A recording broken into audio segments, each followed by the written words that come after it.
Hi everyone, it's Carissa, and today we're going to look at Judy's Magic Cast On.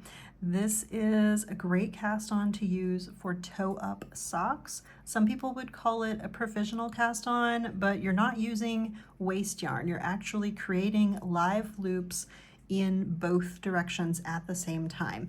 So for toe-up socks here, we're talking about casting on along the tip of the toe here, which creates a completely invisible cast on, but you're creating live stitches on both the top and the bottom of the toe at the same time.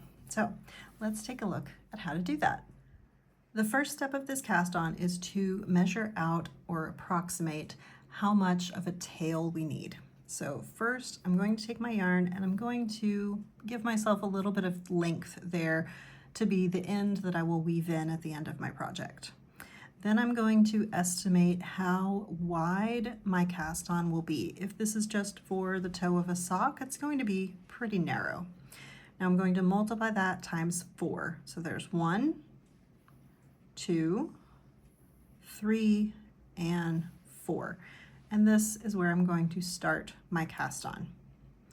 Now you can make a slip knot here if you would like, but I like to just loop the yarn around my needle to start out, and then I don't have a knot in my work at all. Now I'm going to grab my knitting needles, and I am using a long circular needle for a magic loop, but you can also do this with 2 shorter circular needles if you like to work your socks on 2 circs, or you can also use 2 double pointed needles to do this cast on. But either way, we're going to hold our 2 knitting needles side by side, parallel here. And I am going to take the tail of my yarn and put that further away from my body, and then the yarn that's still attached to the ball will be closer to my body. I will take my left hand, my index finger and thumb, and I'm going to go underneath that strand of yarn and separate my fingers. So the tail yarn is going over my index finger and the ball of yarn is going over my thumb. Then I'll take my other 3 fingers and grab onto both of those strands to hold them still underneath. So if you've worked a standard long tail cast on, this probably looks fairly familiar. Now I'm going to hold my 2 needles parallel, and I'm going to call this the top needle, and this is the bottom needle. So I'm going to take that strand of yarn in between my index finger and my thumb, and I'm going to put it between the 2 needles with the thumb yarn coming out on top and the index finger yarn coming down below the 2 needles. And I'm going to use my thumb to wrap that yarn around the top needle so that it forms a loop. Again, you can make a slip knot and put that slip knot on your top needle if you would prefer. I like to just keep a loose loop around the needle instead. Either way, that loop or that slip knot is going to count as our first stitch cast on. Now I want to cast on a stitch on the bottom needle. So I'm going to take the yarn that is on my index finger. I'm going to bring that underneath both needles and then come up around the bottom needle and down in between the needles. So I have just wrapped that yarn around the bottom needle. Now I have 2 stitches cast on, 1 on each needle. Now I'm going to cast on a stitch on the top needle using the yarn that is on my thumb. So I'll bring the thumb yarn underneath the needles, come up in between them, and then go down around the top needle and back to my starting position. Now I have wrapped another loop around my top needle there. So I have 2 stitches on the top needle and 1 stitch on the bottom needle. So to get another stitch on the bottom needle, I'm going to use the yarn on my index finger, come under both needles, up around, and then down in between the 2 needles. Then use my thumb, come up in between the 2 needles and around the top needle. And then use my index finger under both, around the bottom needle, and down in between them. And I can slide my stitches down to give myself a little bit more room to work too.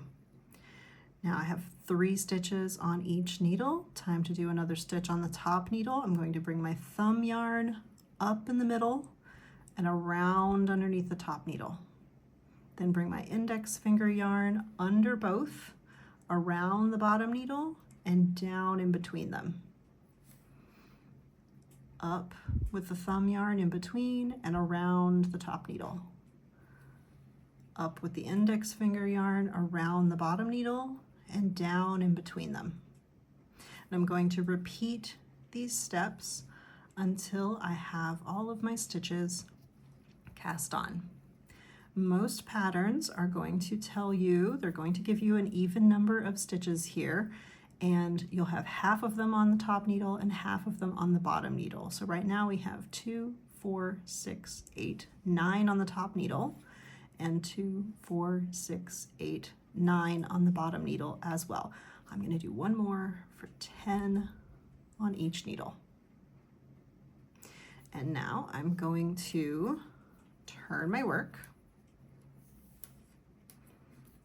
And I don't want to lose tension on this tail too much, because that stitch is going to want to pop off. In fact, if you would prefer, instead of simply looping that yarn around, you can do a backwards loop with that last stitch. And that will keep it a little bit more secure. So let me show you that one more time. Instead of simply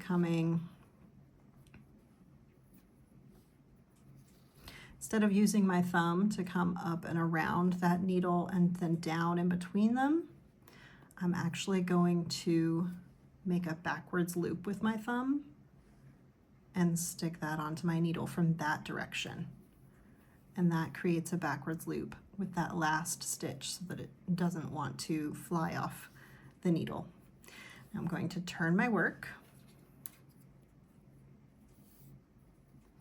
And I want to start, let's see, that's my tail, so get that out of the way. I want to start knitting into that last stitch that we made on this needle. So I am going to pull this needle out of the work so that these stitches are on the cord of my circular needle. And I'm going to start knitting across the stitches that are still on this needle here. So I'm going to knit that first stitch and knit all the way across each of the stitches on this needle. If you are working with double pointed needles, this might be a little bit more fiddly, because the stitches down here that are on my flexible cord of my circular needle right now, if those are on a double pointed needle instead, they're not going to be flexible like the cord is. So it might be a little bit more fiddly, a little bit more difficult to work into those stitches, but you can do it, just persevere. So I've worked all the way across that row of stitches. I am going to take the cord of my circular needle and I'm going to gently pull it until those stitches slide onto the other end of my circular needle. So now these are the stitches I just knitted, and these stitches are still from my cast on. So I'm going to rotate my work, and now I'm going to pull out the bottom needle again, and I will work across the stitches on this needle now. Knit that first stitch and knit all the way across. And you can see that there is a little bit of fabric now building up in between my knitting needle and my cord of my knitting needle here. And that's going to become the toe of our sock. And when I get to the end of this row, so I worked all the way across needle 1, then I worked all the way across needle 2. So now I have completed one round after my cast on. And you can see there's some fabric in between my needles. So I'm going to rotate my work, and I will start on my next round by knitting into this very first stitch here. And that's how we work Judy's Magic Cast On. Thanks for watching.